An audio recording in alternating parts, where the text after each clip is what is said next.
P D. സതീശന്റെ പുതുയുഗ യാത്രയ്ക്ക് മുൻപ് ആദ്യ സ്ഥാനാർത്ഥി പട്ടിക പുറത്തിറക്കാൻ കഴിയുമെന്ന് കേരളത്തിന്റെ ചുമതലയുള്ള AICC. General secretary Deepa Das Munshi. സ്ഥാനാർത്ഥി നിർണയത്തിലെ ഘടകം വിജയസാധ്യത മാത്രമെന്നും ദീപാദാസ് മുൻഷി പറയുന്നു. Tomorrow our screening committee is coming in Trivandrum, led by Madhusudan Mistry ji and 3 other members. So there will be discussion.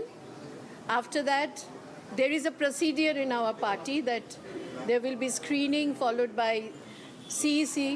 First there will be PEC. So that procedure will be happening, and then we will definitely disclose our list. സ്ഥാനാർത്ഥി നിർണയത്തിനായുള്ള screening committee നാളെ ചേരും. Committee കാര്യങ്ങൾ തീരുമാനിക്കുമെന്നും UDF convener Adoor Prakash പ്രതികരിച്ചു. ഞങ്ങൾ UDFുമായിട്ടുള്ള ചർച്ചകൾ നടന്നുകൊണ്ടിരിക്കുകയാണ്. ആ ചർച്ചകൾക്ക് ശേഷം ആണ് ബാക്കിയുള്ള കാര്യങ്ങളെക്കുറിച്ച് തീരുമാനങ്ങൾ ഞങ്ങൾ കൈക്കൊള്ളുന്നത്. ആ തീരുമാനങ്ങൾ കൈക്കൊള്ളുന്നുണ്ടെങ്കിൽ നിശ്ചയമായും നിങ്ങളെ എല്ലാവരെയും അറിയിച്ചു. ഷമീർ വിവരങ്ങളുമായിട്ടുണ്ട്. ഷമീർ, ആസൂത്രിതമായ നീക്കങ്ങളുമായി മുന്നോട്ട് പോവുകയാണോ UDF ഒറ്റക്കെട്ടായി, കോൺഗ്രസ് പ്രത്യേകിച്ചും?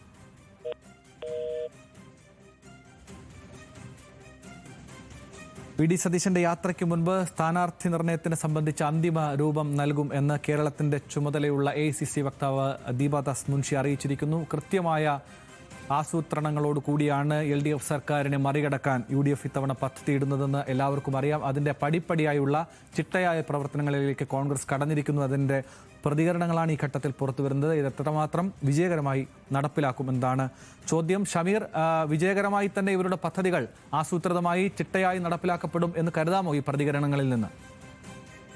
ആനന്ദ്, പ്രതിപക്ഷ നേതാവിന്റെ യാത്ര 6-ാം തീയതിയാണ് ആരംഭിക്കുന്നത്. അതിനു മുമ്പ് തന്നെ ആദ്യഘട്ട സ്ഥാനാർത്ഥി പട്ടിക പുറത്തിറക്കാൻ കഴിയുമെന്നാണ് ഇപ്പോൾ ദീപാദാസ് മുൻഷി പറയുന്നത്. അതായത് സ്ക്രീനിംഗ് കമ്മിറ്റിയുടെ യോഗങ്ങൾ ഇപ്പോൾ ചേർന്നുകൊണ്ടിരിക്കുന്നു. അതുപോലെ UDFുമായുള്ള ഘടകകക്ഷി നേതാക്കന്മാരുമായുള്ള സീറ്റ് ചർച്ചകളാണ് ഇപ്പോൾ നടക്കുന്നത്. അതായത് ഇനി 3 ദിവസത്തിനുള്ളിൽ തന്നെ പ്രാഥമികമായും ആദ്യഘട്ട പട്ടിക പുറത്തിറക്കി തെരഞ്ഞെടുപ്പ് പ്രവർത്തനങ്ങളിൽ വളരെ മുന്നോട്ട് പോകാൻ കഴിയുമെന്നുള്ള പ്രതീക്ഷയാണ് ദീപാദാസ് മുൻഷി പങ്കുവെക്കുന്നത്. അത്തരത്തിലുള്ള ചർച്ചകൾ പുരോഗമിക്കുകയാണ്. ഇന്നും ഇതുമായി ബന്ധപ്പെട്ടുള്ള ചർച്ചകൾ, ഉഭയകക്ഷി ചർച്ചകൾ ഇന്ദിരാഭവനിൽ നടക്കുകയാണ്. അതുകൊണ്ട് തന്നെ വളരെ വേഗത്തിൽ തന്നെ ആദ്യഘട്ട പട്ടിക പുറത്തിറങ്ങും. അത് സ്ഥിരീകരിക്കുകയാണ് ദീപാദാസ് മുൻഷി. ഒപ്പം തന്നെ സ്ഥാനാർത്ഥി നിർണയം ഈ ചർച്ചകൾ പുരോഗമിക്കുകയാണെന്ന UDF കൺവീനർ അടൂർ പ്രകാശും സ്ഥിരീകരിക്കുന്നു. എന്തായാലും സ്ക്രീനിംഗ് കമ്മിറ്റികളാണ് കാര്യങ്ങൾ വിലയിരുത്തി തീരുമാനിക്കുക. സ്ക്രീനിംഗ് കമ്മിറ്റികൾ എടുക്കുന്ന തീരുമാനം അത് KPCCയെയും സംസ്ഥാന UDF നേതൃത്വത്തെയും അറിയിച്ച് അതിനുശേഷമായിരിക്കും ഇത്തരത്തിൽ ആരൊക്കെയാണ് മത്സരിക്കുന്നതെന്നുള്ള പ്രാഥമിക ആദ്യഘട്ട പട്ടിക പുറത്തിറങ്ങുക. ആനന്ദ്.